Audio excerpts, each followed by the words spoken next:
Um prato cheio para esse canal, não é mesmo?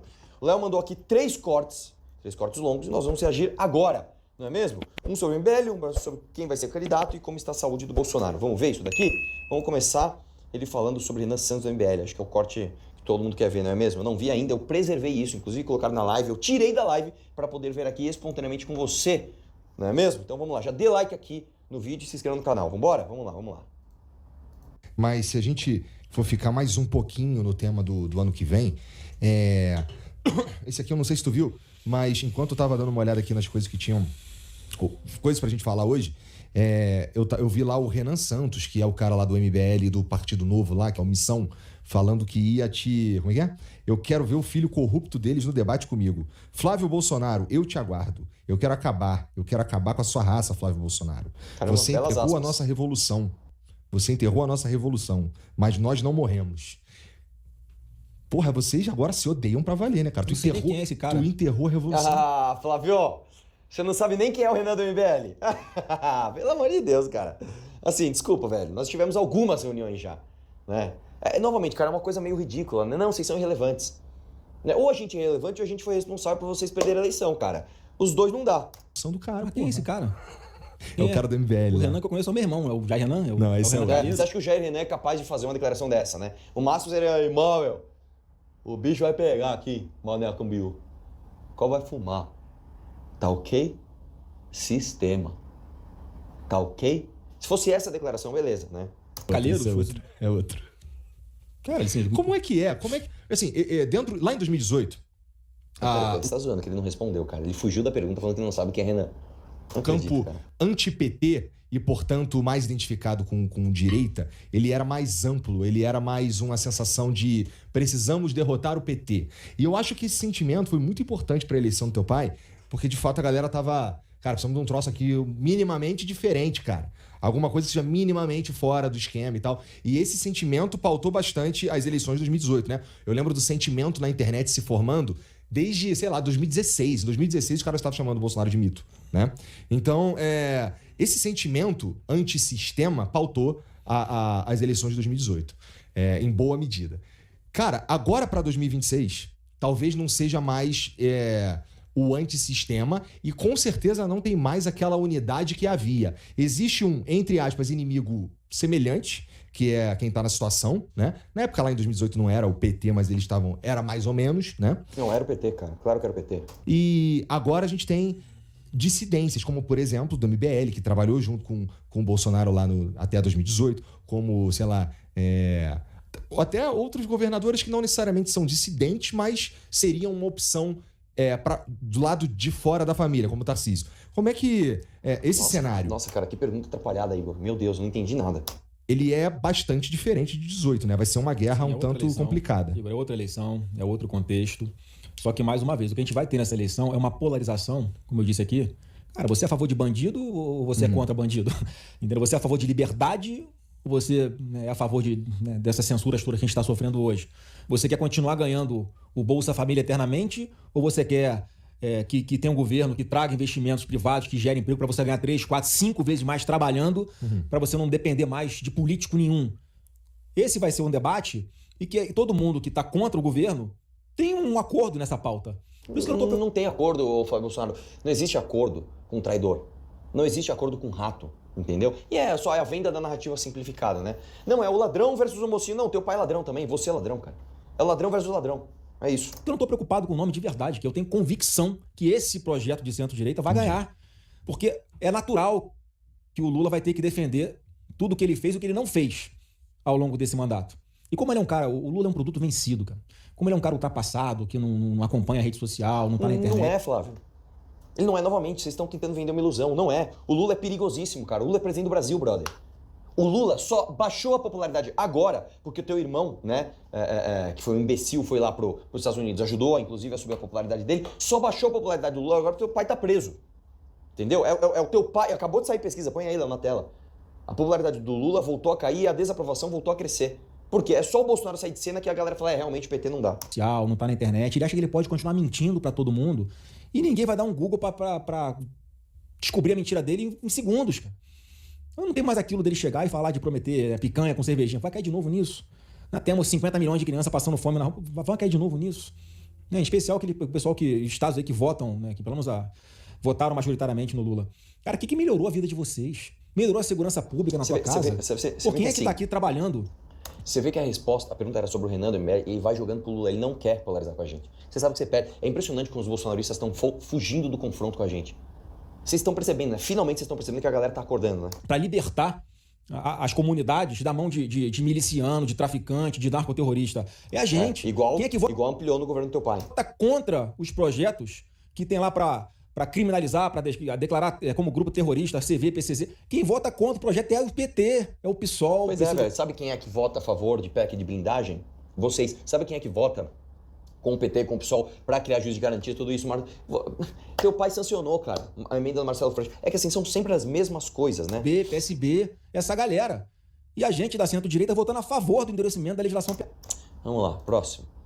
Quem vai ser o candidato à presidência no lugar de Jair Bolsonaro? Vamos colocar aqui, ó, velocidade de produção. Vamos colocar em 25, vai, a gente merece. Vamos lá. Que dá pra dizer que o lado mais à direita, ele tá mais, entre aspas, bagunçado, não sabemos direito o que é. Não que, eu sei que falta um tempo e muita coisa pode acontecer, mas a sensação é que, o lado da situação, ele tá mais organizado. Lula já falou algumas vezes que deve ser o candidato, né? E pro lado da direita tá... Quem será? Então aí tem uns caras tentando resgatar, de certa forma, o capital político do teu pai. Então a gente tem o Tarcísio, a gente tem o Zema, a gente tem o Ratinho, a gente tem o Leite, a gente tem uma galera, o Caiado, que tá olhando pra isso daí pensando, putz, talvez, se eu for por aqui, esses votos aqui me colocariam na presidência da República. Mas vocês não estão muito afim de... Eu citei o Tarcísio? Se não citei, tô citando de novo. Tarcísio, Zema, Ratinho, isso. Caiado... Mas existe, na minha análise, eu fico olhando assim, cara, existe... O Bolsonaro ele não vai poder... Pelo andar da carruagem, o Bolsonaro não participará das eleições de 2026, teu pai. E aí precisa ainda de um candidato desse campo. E será que o Flávio, o Eduardo, a família Bolsonaro estaria disposta a abrir mão, de certa forma, do capital político em nome de um projeto que tem mais chance de sair vitorioso? Ou, sei lá, tu que vai ser candidato à presidência? Isso aqui é o seguinte, antes até dele responder, vocês viram que tá dando uma treta do caramba na própria família, né? A Michelle Bolsonaro, coloca as coisas aqui, Léo, mas vamos lá, a Michelle Bolsonaro foi no evento lá do André Fernandes, no Ceará, que o André Fernandes tinha a ordem do Jair Bolsonaro para apoiar o Ciro Gomes, gosto muito do Girão, mas vamos aqui no Ciro Gomes, né? Porque o Jair Bolsonaro tá cagando pra quem é de direita, quem é de esquerda, tá cagando, ele quer o seguinte, quero quem tem voto e popularidade pra tentar me tirar da cadeia. Aí a Michelle foi lá e falou, não, Ciro não. Vamos de Girão. Aí os próprios filhos, o Flávio, o Eduardo e o Carlos, foram lá e falaram, não, a Michelle atropelou meu pai, a Michelle atropelou a ordem do Jair Bolsonaro. Né? Aí a Michelle depois vai lá e pede desculpa. Não, desculpa aí, gente, desculpa aí, foi mal. Ih, todo mundo sabe o que acontece aqui. Né? Todo mundo sabe o que acontece. Né? A família Bolsonaro não gosta da Michelle Bolsonaro. Eles aturam porque é a esposa do pai. O Bolsonaro tá o rei louco. Ele tá apático, solitário lá, dando decisões contraditórias. E o dono da marca, que é o Valdemar da Costa Neto, falou, não, quero saber, velho, vamos fazer um acordão aqui, vamos ver quem é que vai, não quero nem saber, só quero que esteja no meu partido para eu continuar com um monte de deputado, fundo partidário, fundo eleitoral, tempo de TV, e é isso aí. O dono da marca, tá, que é o Valdemar da Costa Neto, ele tá sorrindo de orelha a orelha, aconteça o que acontecer, velho. Presidência. Igor, vamos lá, cara, você só vai ouvir da boca de uma pessoa, se não puder ser ela, quem vai ser o candidato, que é o Jair Bolsonaro, e ele só vai fazer isso quando estiver livre. É isso que eu tô defendendo lá. Tá. O Bolsonaro do jeito que tá, o partido pode lançar os candidatos que quiserem aí, porque todo mundo sabe que a partir do momento que o Bolsonaro abrir a boca pra falar é o Igor, você tá no segundo turno. Eu gosto muito dessa soberba que eles têm, né? Que é uma coisa meio assim, o Bolsonaro é muito popular, o Bolsonaro é muito popular, o Bolsonaro é muito popular. E de fato, cara, o Bolsonaro engana mesmo as pessoas. O Bolsonaro é muito eficiente em enganar as pessoas. Agora sim, Flávio, eu não sei se tá tão assim não, cara. Eu não sei se tá tão assim não, velho. Não sei não, cara. Vou dar um exemplo aqui. Vamos dar um exemplo. Vamos supor que o Jair Bolsonaro apoiasse a Michelle. A Michelle, beleza. Só que o Tarcísio saísse a revelia. Isso não vai acontecer, mas se o Tarcísio saísse a revelia. Aí sai o Renan. Aí sai o Lula. Sai alguém de esquerda a revelia. Cara, não vem com essa certeza toda não, tá? Tem um ano ainda pra eleição. Muita coisa acontece até lá. E os outros candidatos que se precipitarem, porque, cara, isso é uma loucura, porque tem uma máxima na política, principalmente com relação à candidatura a presidente da República, você nunca escolhe com muita antecedência. Porque independente do nome da circunstância, você vai tomar tiro até não querer mais, até chegar na eleição, quer dizer, você pode nem chegar vivo. Isso também não é verdade, Flávio. O teu pai ele foi candidato a presidente em 2014. Em 2014 ele já era o cara. Sou eu. E o nome dele, cara, como é o nome dele? O Dória ganhou a prefeitura no primeiro turno e era o favorito, vocês começaram a combater o Dória, né? Em 2017 seu pai já se tornou favorito muito antes de um ano da eleição. em agosto do ano que vem, quando começa a eleição. Estamos falando aí de 10 meses, cara, é muito tempo. Ainda tem aí Réveillon, Natal, Carnaval, recesso, cara. Mas em 18 a gente sabia que teu pai ia ser candidato. Mas ninguém levava fé. É verdade. Ninguém levava fé. Levava, era o azarão, a gente não tinha nem partido. Não era azarão, não. A gente não tinha nem partido. tempo TV. A gente estava no PSC na época. A gente estava no PSC na época e tinha uma preocupação do meu pai de algum momento alguém chegar e, olha, vou falar pro presidente do PSC, não dá a legenda pra ele concorrer a presidente, não. A gente, né, enfim, ele tinha esse receio. E acaba por uma divergência pequena, ele sai do PSC, a gente estava sem partido até, sei lá, aquilo era abril ou junho, com a eleição na boca. O que ele fez? Ele percorreu o Brasil inteiro, defendendo as bandeiras dele, e esse movimento, tomando cada vez mais conhecimento. Pô, tem um maluco que pensa igual a mim, cara. Porra, esse é o cara que é o de fora do sistema, que não tem rabo preso, que vai fazer a diferença. E ele foi ampliando isso, como você falou, com a verdade. É mais fácil, sustenta, né? É algo sustentável. Você pode não concordar, mas ó, você tá votando no Bolsonaro, tu vai levar essa caixinha do Bolsonaro pra dentro de casa, vai abrir, não vai ter surpresa nenhuma. Tu sabe o que você tá comprando. Então, ele sempre... Justamente o contrário, né? Todo mundo percebeu. Tanto que o cara ganhou a eleição em 2018 e conseguiu perder em 2022 de uma forma, assim, vergonhosa pro Lula. Sempre teve essa lógica. Dentro da política, a gente vai pro PSL, ô Igor. Cara, com 7 segundos de televisão. Sem dinheiro. Só com o que, cara, a gente fazia nossas lives no Facebook, cara. Acho que não tinha nem Instagram na época. Já tinha Instagram na época? Acho que nem tinha Instagram. Foi igual a mim, toda a época do ICQ, do Orkut, né, cara? Então, assim, ele vem desse jeito, com o jeitão dele, papo reto, falando que defende e tal. E aí a gente tá distante pra caramba da eleição ainda. O que eu quero te falar? Não vai ter um nome agora, só vai ser da boca dele, e a gente vai lutar pra ser ele até o último momento. O que eu tenho certeza, Igor? A certeza que eu tenho é que o Lula não vai ser mais presidente do Brasil em 2027. Porque tá muito fácil pra população escolher qual campo ela vai querer votar. Aqui tem o nosso campo, e pode botar todos os nomes que você falou aqui. Tá todo mundo contra o Lula. Aqui, tem um lado que é a favor de tratar bandido como bandido, de não concordar com o narcotráfico, É sempre de não fazer como o Lula, É sempre a que tá narrativa dando suporte pro Maduro, ditador da Venezuela. É um narco-estado, é uma rota de drogas e armas do Brasil, né, que sai do Brasil pro mundo. É uma pessoa que persegue mulher, que não tem direitos humanos, que prende seus opositores. E do lado de cá, a gente defendendo a liberdade. Tratamento duro para narcoterrorista. E aqui o cara dizendo que não quer considerar CV, PCC terrorismo. Aqui tem um grupo que é contra o aborto. E aqui tem um grupo que relativiza as regras para as mulheres poderem matar uma criança dentro da barriga da própria mãe. É esse grupo aqui que comemora quando encontra uma bactéria lá em Marte. Tem vida. Aí tem um feto dentro da barriga da mãe. Não, isso não é vida não. Só depois que fizesse 22 semanas. Pô, vai, né? Então, assim, tem aqui um lado que quer se aproximar das maiores democracias do mundo. E um lado que tá aqui defendendo Hamas, ditaduras. Que perseguem, que matam as pessoas porque são gays. Assim, nunca teve tão fácil escolher. Entende, cara? Pra essa gente, assim, você não pode complicar o debate. Tem que ser sempre essa coisa dicotômica. A ou B, o todo mal ou todo bem. A partir do momento que você põe uma nuance, cara, mas o seu pai é traidor. Não olha isso, não olha. É sempre a coisa simplificada. Vão ser os debates que vão acontecer na eleição que o nosso campo vai defender, independente do nome. E lá de lá, a gente vai poder expor cada vez mais a verdade. Agora, cai quem quer, né, irmão? Porque eu fico pensando no cara que mora na Bahia. Cara, os últimos 20 anos são governados pela esquerda. A vida do cara só piorou. É um estado que tem lá mais gente que ganha Bolsa Família do que gente que tem carteira de trabalho assinada. A violência explodiu na Bahia, um dos estados mais violentos do Brasil. É aquele cara que fala, Lula deu tudo pra mim, na minha vida. Aí tu vai ver o cara mora numa palafita com um esgoto passando na porta da casa e os filhos pulando no rio com esgoto. Quer dizer, o que o Lula deu pra essa pessoa? Por que tá votando no cara? Né? O presidente Bolsonaro faz um esforço danado pra concluir obras como a do Rio São Francisco, pra chegar água em um monte de lugar no Nordeste.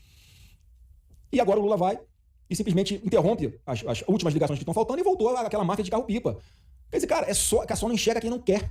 Então, Igor, independente de quem vai ser o nome, e o meu trabalho é muito nessa linha de manter o mínimo de unidade, que é difícil, você administrar os ímpetos das pessoas, até às vezes a vontade da pessoa que tá de boa fé, não, eu quero botar meu nome ali porque eu sei que eu posso fazer melhor do que o outro candidato da direita. Cara, bota o nome aí. Agora, todos têm a consciência que a hora que o presidente Bolsonaro, se não for ele, abrir a boca, inviabiliza muito, dificulta muito que tenha um nome diferente desse indicado pelo Bolsonaro para ir para um segundo turno contra a esquerda. Flávio, a tua fala é bem mais equilibrada e centrada e muito mais na linha de... Eu vou até dizer, vai. Mais político, vai? Do que... Isso eu não tô dizendo do ponto de vista ruim, não. É mais pacificador e lógico, conciliador. Flávio, vamos lá. Todo mundo sabe, cara. Vamos lá. O Eduardo é o playboyzão. É o pitbullzinho que foi lá para os Estados Unidos comprar briga com o Xandão, que já tá fudido aqui. O Carlos é o doido, que acha que o pai é o Messias de verdade. E o Flávio é o Flávio Copenhagen. Votei a favor aqui do fundo eleitoral, votei errado, apertei o botão errado. Ô, meu amigo, como é que tá? Entendeu? Conciliador, que do teu irmão, por exemplo, né? Eu não quero que você fale isso por ele, pelo Eduardo, não, posso falar, mas é um pouco diferente. Quando o Eduardo é um pouco mais... quando fala sobre isso, ele desce a porrada no Tarcísio. Recentemente tem um boato que eu li nos principais... nas mídias tradicionais, de que estaria tendo aí um entre aspas, racha entre tu, Michele, Eduardo, todo mundo. Não sei se tu viu isso. Tu viu? Lógico. Pois é. Ele não para de tocar, né? Mas... Eu imagino. Mas o meu ponto é, cara, essa é uma fala muito mais alinhada com a realidade. Mas é uma característica minha, eu sempre fui assim, cara. Os meus embates sempre foram realmente na ideia. Porra, o meu prazer, cara, eu me elegi a primeira vez deputado, eu tinha 20 anos de idade. Cara, meu pai elegeu um poste. Eu era um estudante de direito. né, que acompanhava ele e tal, mas na força eu não sabia debater. Sabe o que eu fazia, cara? O cara tá assumindo, velho. Isso é o patrimonialismo brasileiro. Isso é o patrimônio. Vamos lá, o Flávio Bolsonaro que foi funcionário. O Flávio Bolsonaro foi funcionário fantasma do Roberto Jefferson. Assumiu, eu com 21 anos fui deputado, não sabia falar, não sabia nem o que estava acontecendo. É o patrimonialismo brasileiro. O pai colocou o filho, vou dar filé meu pro meu filho assim. Essa é a família Bolsonaro.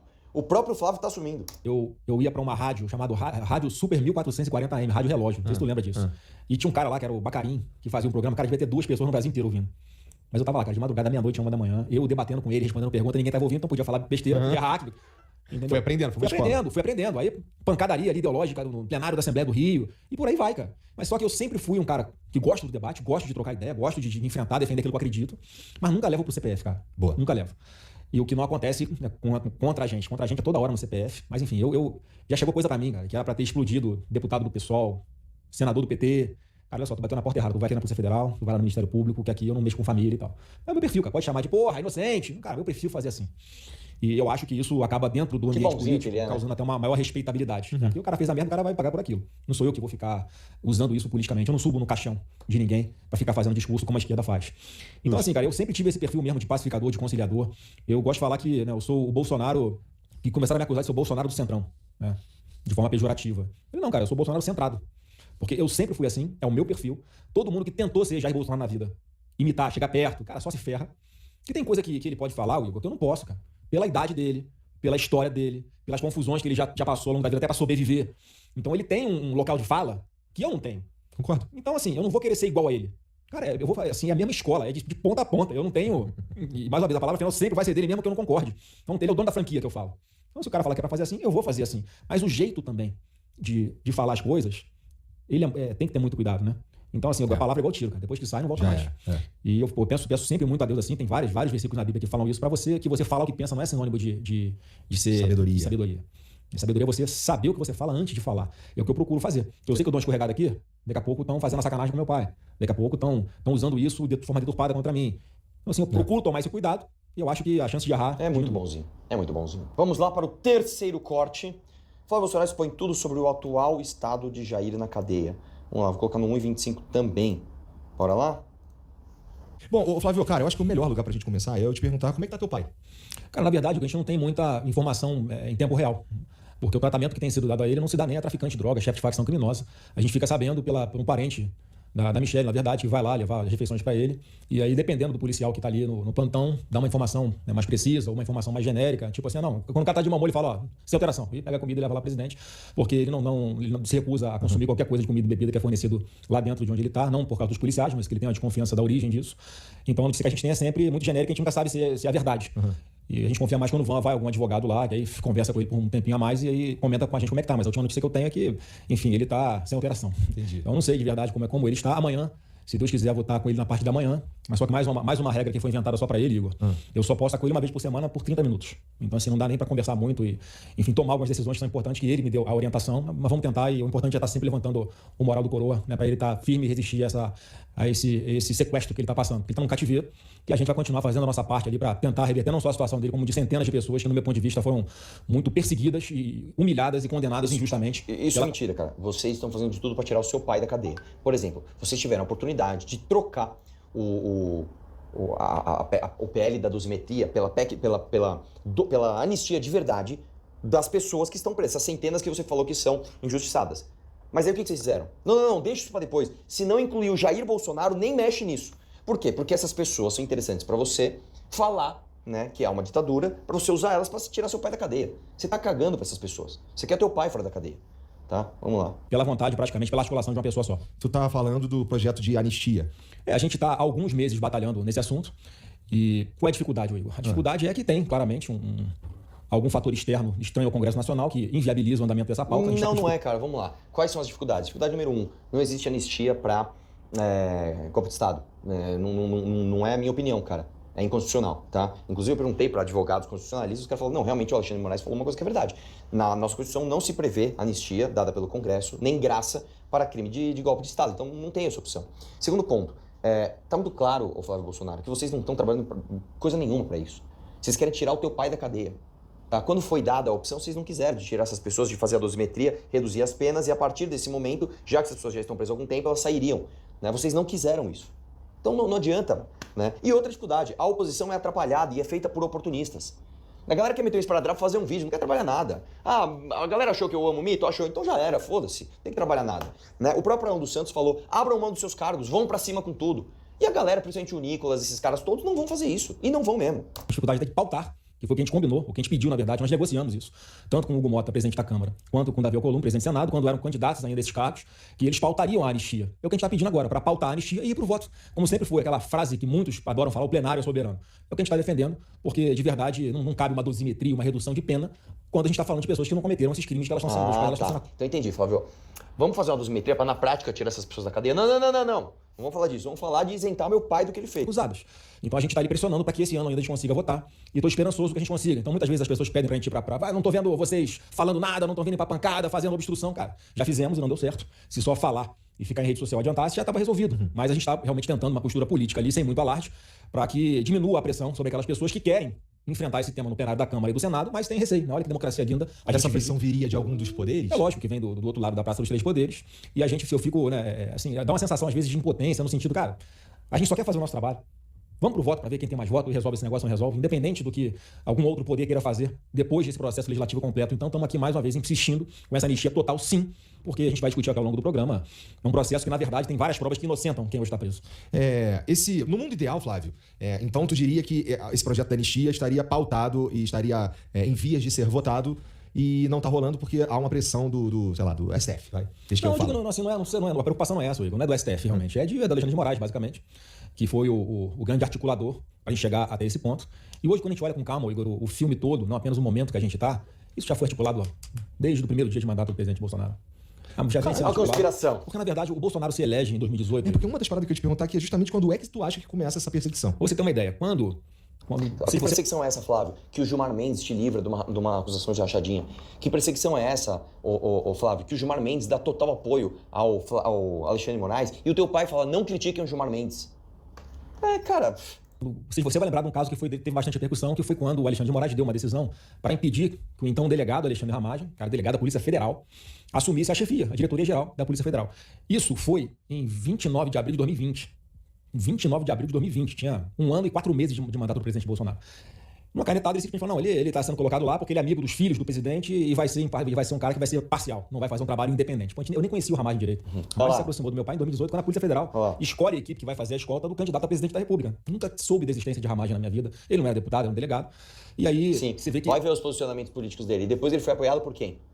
Com 1 ano e 4 meses de governo, já tinha um tipo de decisão inédita dessa. Quer dizer, já vinha ali, ao longo desse 1 ano e 4 meses, uma série de pequenas alfinetadas, interferências no poder executivo do governo do presidente Bolsonaro, e de lá para cá foi só confusão, a tensão acirrando cada vez mais, e o presidente Bolsonaro sempre numa linha de tentar, o que eu faço para reagir a uma perseguição que vem da mais alta corte desse país, ou melhor, eu gosto de fazer sempre a ressalva de uma parte dela, de alguns poucos integrantes do Tribunal Federal. E foi nesse contexto que ele não teve paz Gilmar, não. Ao longo do seu mandato inteiro. Eu mesmo tentei várias vezes fazer alguma espécie de intermediação, de extensionar a relação. Eu falava assim, pai, quem tem que falar, eu faço esse medicamento para você, mas quem tem que falar diretamente com os caras é você. Porque quando você senta para conversar com alguém, cara, eu não conheço uma pessoa que para trocar uma ideia com o Bolsonaro e que não mude radicalmente a percepção que tem dele. Cara, falam isso do Lula também. Senta lá, o cara é gente boa pra caramba. Sabe o cara é gente boa? Você, Flávio. O dia que eu fui lá no teu gabinete na Assembleia, foi gente fina pra caramba, me deu um livro autografado. Eu guardei, eu tenho esse livro até hoje. Com a história do teu pai lá. É isso, cara. Os políticos mais ladrões geralmente são bem gente finas, cara. Porque a grande mídia pinta um quadro de um cara autoritário, arrogante, escroto, e é exatamente o contrário. Um cara do coração gigante, um cara patriota de verdade, que, entrou só em confusão aí, podia estar tranquilamente tomando água de coco na praia em qualquer lugar do mundo, sem precisar passar pelo que ele está passando. Podia ter ficado nos Estados Unidos, depois de que acabou o mandato dele em 2022, ele resolveu voltar para cá para dar o exemplo, é uma marca dele, ele gosta de dar o exemplo, não fala da boca para fora, não. Vocês têm que me seguir pelo meu exemplo. E foi assim que a gente aprendeu dentro de casa, e assim que ele continua fazendo até hoje. Então, uma grande injustiça. Ele hoje ele é um cara que tá num cativeiro, como eu gosto de falar, é um sequestrado, e a gente é bom de começar a conversa nessa linha, porque, obviamente, a vida continua, as coisas vão acontecendo, mas a gente fica, enquanto a gente não resolver essa questão, no voto, no plenário, se a gente vai aprovar anistia total, ou independente do que vai acontecer desse processo legislativo todo, Igor, o que a gente tem pedido é pauta o raio do relatório lá do deputado Paulinho da Força, e vamos pro voto para ver quem tem mais voto e deixa o plenário decidir. Vamos fazer a nossa parte no Congresso Nacional sem interferências externas. É o que a gente está pedindo. Justo. Cara, você mencionou algumas coisas que...